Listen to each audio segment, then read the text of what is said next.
everyone, and welcome back to the Travel Mug Podcast. It is officially the time of year that I am sad that I am not in Europe at all of the amazing Christmas markets. I get that, but I feel like I'm sad all year round that I'm not in Europe, but I totally see this time of year has that special zing to it. Yeah, they just do it so much better than we do, I have to say. So, to make me feel better, we are going to do a beginner's guide to Innsbruck, Austria. So, Megan, you visited here in 2022, is that I right? did indeed. Okay, so as with all of our beginner's guides, this is a general overview, things you should do, things you should eat, things you should see. It's just like a great jumping off point, especially if you just need a little bit of inspiration to get started. So, Megan, let's dive in, shall we? We shall. And I think, it's a great place to start in terms of a little bit of Innsbruck backstory. Yeah, let's do that. So, Innsbruck is the capital of the state of Tyrol, and it has a rich history dating back to the Roman times. It was an important military and trade settlement in the beginning, thanks to its strategic location in the Alps at the junction of great trade routes from Italy to Germany via the Brenner Pass and from Switzerland to Western Europe. So, in the Middle Ages, Innsbruck was under the control of the Habsburg dynasty and became the residence of Archduke Ferdinand I in the 16th century. And under the Habsburg rule, Innsbruck really became an important cultural and political center. Now, during the Napoleonic Wars, Tyrol was ceded to Bavaria, which was an ally of France, and it actually remained part of Bavaria until 1814. But during World War II, Innsbruck was the location of two sub camps of the Dachau concentration camps, including a special camp for prominent figures. And the city did suffer heavy damage thanks to 22 air raids during World War II. After the war, the city was rebuilt, and this now beautiful city is a hub for winter sports, tourism, education, and more. It has really came back from being a location of Nazi soap camps. So that's nice. Yeah, that's really great. We love a rebirth. We really do. So let's So, talk about, and I'll of course add a little bit of input, but why don't you kick us off in terms of like how to get there, how to get around, that kind of thing. yeah, you definitely have a lot of options. So if you want to fly in, the Innsbruck airport is known locally as the Kranbitten Airport. It is the largest in the region, and you can find nonstop flights from several European cities, not really nonstop flights from North America. So you will have to connect somewhere in Europe if you're coming from North America. You can also arrive by train. Innsbruck is well connected with Vienna, Munich, Zurich, and Verona. And the main train station is just like 10 to 15-minute walk from city center. So that's pretty convenient. And finally, of course, you can drive. Megan, how did you arrive when you got there? Yeah, so we arrived by car as this was part of our three-country road trip. So we drove into Innsbruck from Switzerland, and there were so many tunnels on that drive, including one that was 15 kilometers long. It was crazy, and I can attest that tunnel vision is a thing. We were partway through the tunnel, and it finally dawned on me, and like, how long have we been in here? Because it really feels like a long time, and Peter's like, "Yeah, I didn't wanna tell you because if you didn't see, but this kilometers this tunnel's 15 kilometers." Like, "Oh my goodness." Anyway, it was wild, and the thing I remember most about that day we arrived in Innsbruck was that we had breakfast in Switzerland, lunch in Liechtenstein, and supper in Austria, and only in Europe, you know? Right. That's here in Nova Scotia, you could travel the length and do that in just this province. So it's amazing you can do 3 countries in Europe, but once you arrive, getting around is fairly simple as well. So we walked around the entire time. The only time we used our rental car was when we decided to take a 45-minute drive and go to cross the border into Italy to, like, a border town for lunch. The city itself of Innsbruck is compact, so it's great for walking if you're able to. They do have a tram system, which can make it easier if you aren't up for walking everywhere, of course, along with cabs and whatnot. Perfect. All right. So where should people stay when they're heading? Yeah, so really your first question, honestly, I guess when you go anywhere should be like, why am I going? What do I want to do? And there are lots of options, including Old Town. There's locations close to ski hills, or maybe you need to be close to tram stops or the train station. Or are you under budget constraints and you need maybe somewhere cheap and cheerful? So it really just depends on like what you're looking for. There are many different options for hotels, both budget and luxury, as well as inns and Airbnb options. And there also are apartments and chalets available for rent as well. Innsbruck has a lot of charm and it is beautiful. So the Old Town area, of course, is amazing, as with a lot of European cities. So if you can find something reasonable there, I would always say go for the Old Town. When we stayed, we booked on booking.com where there are many different varieties of accommodations there. So it's not just hotels. And we did choose Reed's Apartments, Innsbruck, and it's Riedz. So it was uphill from the city center. I do want to mention that. So keep in mind, as the hill is a bit of a trek, but we did Mm, love the location. It was in a quaint and quiet neighborhood. There was like a cool bakery across the street, which of course we love. perfect.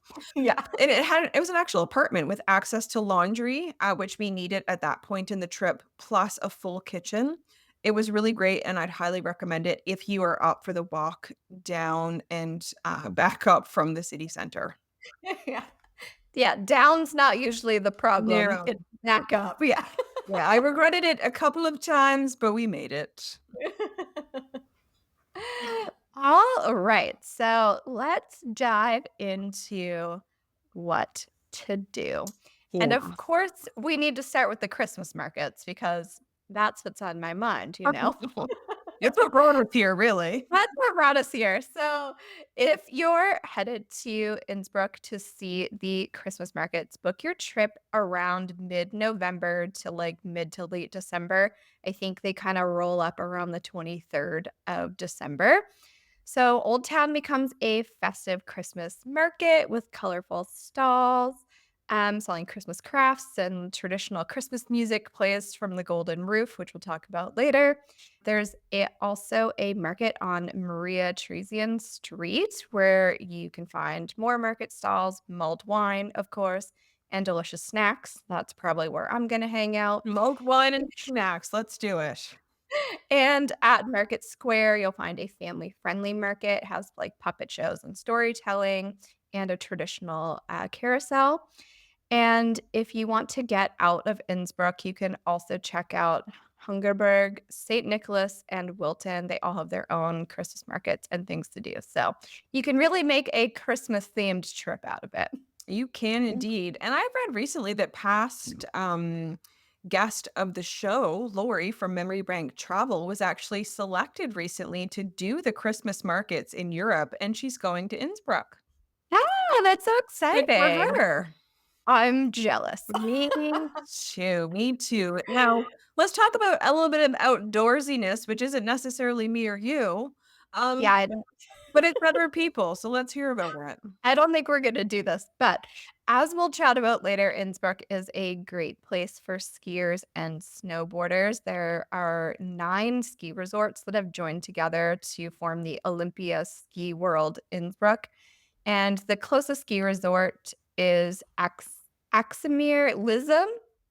Not, my We're trying. pronunciation probably not great, but it's just 20 kilometers away from the city. The ski season typically starts around mid to end of November and ends around the mid to the end of April, so you can definitely do a skiing Christmas market trip if that is your jam. Now, if that isn't your jam, how else can we sort of get outside? Yeah, so one of the things to do is to climb the city tower for the views, and you know we love climbing a tower for the views. We love it, but we also hate it. Yeah, well, yes. So, right in the heart of Old Town, City Tower apparently offers the best views. The tower was built between 1442 and 1450 as an observation tower. So that's literally what it was built for. But be warned, you do have to climb 133 steps to the top. Tickets are just 450 euros, and it's open all year daily. Just double check the hours depending on the time of year you're going. It does change. We did not do that. I got city views, which I'll talk about later, but we did not do that. We did not do this one. That's okay. Another thing you can do is the Court Church and Museum of Tyrolean Folk Art. So, even if you aren't religious, I definitely recommend visiting the Court Church. It's historically important church to Innsbruck, and it's where you'll find the tomb of Emperor Maximilian I. Fun fact: the tomb is actually empty. He's buried Well, elsewhere. it seems like a little bit of false advertising. Yeah, it is. Yeah, I think he designed the tomb, but then was not put in it. But he's like, "No, I mean, it's cute, but I think I'd reside somewhere else for eternity." Along with the tomb, you'll see 28 life-size bronze statues guarding the tomb, and of them, it includes King Arthur, King Ferdinand II of Aragon, and Elizabeth of Luxembourg. So he's being So they're guarding an empty tomb? Is that what you're saying? correct. Oh, Yes. okay, okay. Yeah. Adjacent to the church, check out the Museum of Tyrolean Folk Art, where you can see carnival masks, traditional costumes, and household items. Plus, there's a secret passageway to the church where you could admire it from a different angle. And, like, who doesn't want to go through the secret passageway? I would be into that. Yeah, tickets are about €9, so not too crazy for that. And my last suggestion before Megan gets into hers is St. James's Cathedral, also called Innsbruck Cathedral, another church. I personally love visiting churches, even though I'm not religious, but they're usually quite beautiful. They are. This one's another famous landmark of the city and was one of the most important stops on the Way of St. James pilgrim route during medieval times. So it was originally built during the 12th century, it had to be rebuilt during the 18th century as it was damaged by earthquakes. Mm. It is free to visit, but you have to pay a fee to take photos inside. Reviews on TripAdvisor said that the fee was like €1, so pretty reasonable. All right, or don't take a photo and do it for free. Or that, yeah, I mean, for sure. If you don't have a euro on you, then you're just using your eyes. Just use your eyeballs, take a mental picture. Excellent. Well, in terms of maybe tagging on to some of the outdoor things you mentioned, something that we did and something I highly recommend is the Haflicker cable car to the top of the mountain, which is the Nordket mountain range. It is open daily 9 to 5, takes less than 20 minutes in a cable car with a cost of just under €7. This is a great way to get panoramic views of the city and beyond. So this is probably, I'm going to say, probably not the reason. This is why I didn't do the climb at the tower. I did see it from this angle and it was breathtaking. There is a restaurant at the top. We probably spent an hour plus up there hiking around, enjoying the views and just taking it all in. There was still some snow up there and it was like June, so we made some snowballs as one does. And you can get the cable car right from the old town, so very convenient. And if you have a car, there is parking there as well. That is very convenient. I know. Something you've mentioned, but I want to elaborate on just a little bit more is Maria Theresian Street. So this is a pedestrian street, great for people watching with lots of cafes, the Tyrol Mall, lots of shops. We got our coffee, honestly, and sat and watched the goings on there for at least an hour. We also strolled through and there were various activities happening, including a music group, acrobats. You never know what you're gonna find on a stroll through there, like, given any given day sort of thing. It was very interesting. I do love a pedestrian street. Same. We don't have enough pedestrian streets around Well, here. we don't. To walk, like, carefree in the middle of a street is there's something to be said for it. It's amazing. It is. Something you also referenced is the golden roof or the golden Dachel, I suppose, considered the most famous symbol of the city. It's located in Old Town, like you mentioned, and it is made from 2,657 fire gilded copper tiles. Ah, So okay. so not golden, but it has a golden sheen. Okay. So this was completed in 1500 to mark the wedding of Emperor Maximilian I to Bianca Maria Sforza. We saw it. We got pictures. It was lovely, but also it is a roof, Right. at the end of the day. So I guess that's what landmarks are, though. If you haven't seen it, you go see it, and then you've seen it. I don't know what else Yeah. to say. It's a roof. Check mark. Yeah. I was there. They said I was there. So yeah, that is the roof. Moving on, again, some outdoor space. I would say Hofgarten is a great place to visit, which is the Imperial Garden. So it is 25 acres in size. This is the Royal Palace Gardens, and it's a really lovely walk. There are lots of mature trees, green spaces, a set of ponds, and a children's play park. I didn't go there, but there is one. There is a pavilion that dates back to the 1700s there as well, where there today are often concerts and chess tournaments, those types of thing. The park is located in Old Town, and this location goes along with the very fact that Innsbruck is compact and it's walkable with lots to do, and it's beautiful. Sounds like a nice place to spend a lovely afternoon. It was so warm, so it was really nice to go there too under the canopies of like the mature trees and Oh, stuff. It was very, very enjoyable.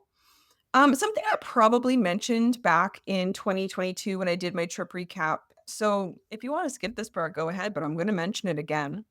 And that is the M&M Bar, which is located at Instrub 45. It's open Wednesday to Saturday.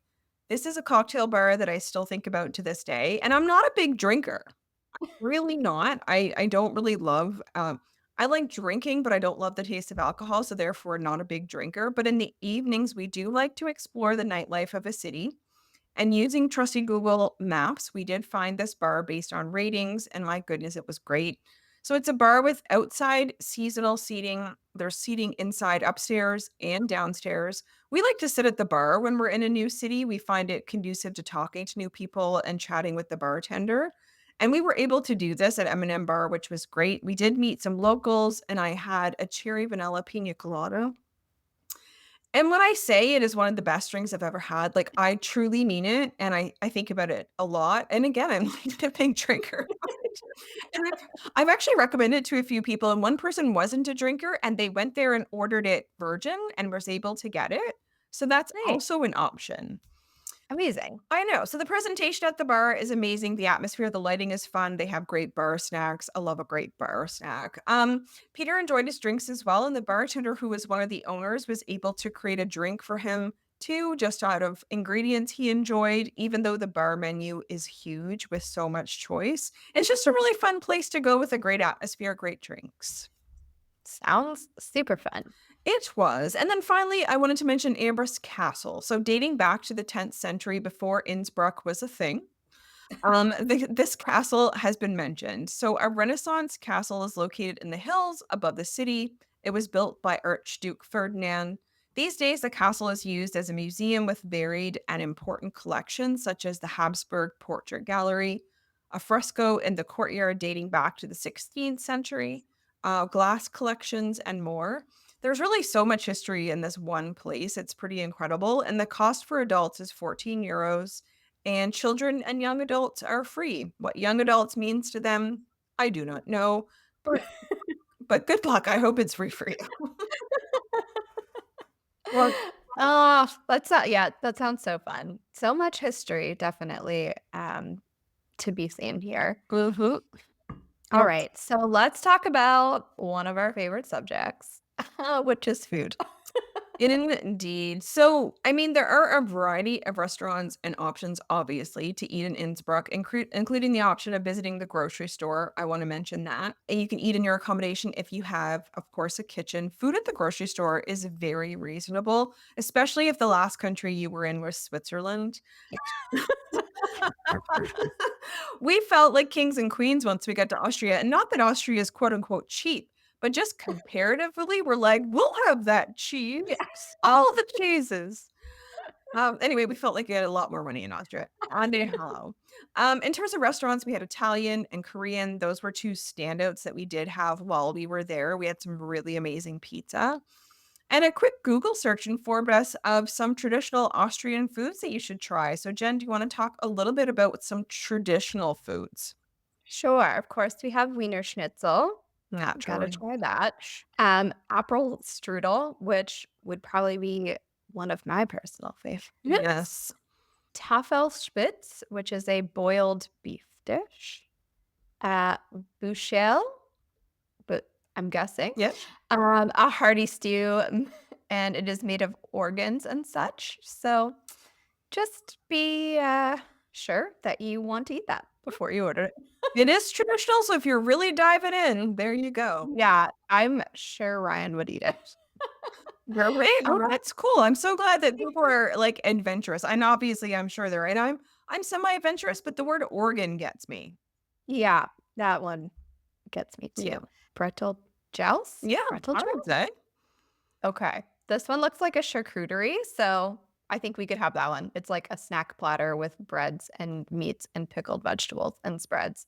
I'm gonna order that and not the organ stew. We'll let Ryan get the stew. We'll get the board. We're good to go. One that we're more familiar with here in Nova Scotia is goulash. So it's a hearty dish of meat and veggies. And lastly, Kaiser Schmarm. Schmarnen? I think Kaiser Martin. Schmarren? Yeah, sure. Oh, my German is not great, but that one is a dessert pancake. Indeed. So there Oh, aren't I would say though, out of that list, it's depending on, of course, what you eat. There's of course meat heavy stuff. So if right. you're a vegetarian, keep that in mind or a vegan. But there's definitely like traditional foods to be had if you are sort of on a culinary adventure as well there. And of course, we did have Wiener Schnitzel when we were in Germany. And so it's kind of popular throughout the region, but I would say Yeah. definitely give that a try. But yeah, lots of traditional options. Yes. So, Jen, we love a Yeah. fun fact. Do let us know some things about Innsbruck. All right. So Innsbruck hosted the first Winter Youth Olympics in 2012. They've also hosted the Winter Paralympics in 1984 and 88, and the Winter Olympics in 1964 and 1976. So they've put all those ski hills to good use with Very, Winter very Olympics. Olympic-y. Yeah. A small town, Watten, located 17 kilometers from Innsbruck, is the hometown of the world famous jewelry brand Swarovski crystal. So Fun. you can visit Swarovski Crystal Welton. It's like a park, an art museum, and of course, shopping. You can buy stuff and a restaurant. So it's like the theme park of Swarovski. I did see Swarovski stores there as well, so that makes a lot of sense. It does. One thing I thought was really interesting to us travelers is pilots need special training to land at Innsbruck's airport because of the topography of Tyrol and the strong winds. So apparently it's tricky. So Oh. definitely want them to have the special training. Yes, please. Yes, please. The name Innsbruck means bridge over the Inn being the beautiful river that runs through the city. Yes, definitely. And that is one thing we actually didn't mention in terms of the beauty of the city as well, is the river literally runs right through it and it lots of little footbridges and those kinds of things that just make it even more charming. Like it's just so charming. And you know, I think we've covered a lot. Again, beginner's guides are just sort of brushing the surface. That is it for this week's episode. Again, Austria is beautiful, it's cozy, it's charming. We just can't recommend it enough. We've learned a lot today, and I think I definitely wanna go back. I've told Peter that before, I'm like, "Even if it's just go to that bar, I wanna go back." I gotta get back. I know, I know. So you can follow us for some pics of Innsbruck over the coming weeks on social media at Travel Mug Podcast, Facebook and Instagram in particular. Watch the episode if you prefer on our YouTube channel. You can see our smiling faces. You can also catch up on past episodes from our website, travelmugpodcast.com. And of course, listen to episodes wherever you get your podcast, but you know that because you're already here. And we're really grateful. Thank you so much for listening and tuning in every few weeks. And until next time, safe travel and bye. Bye.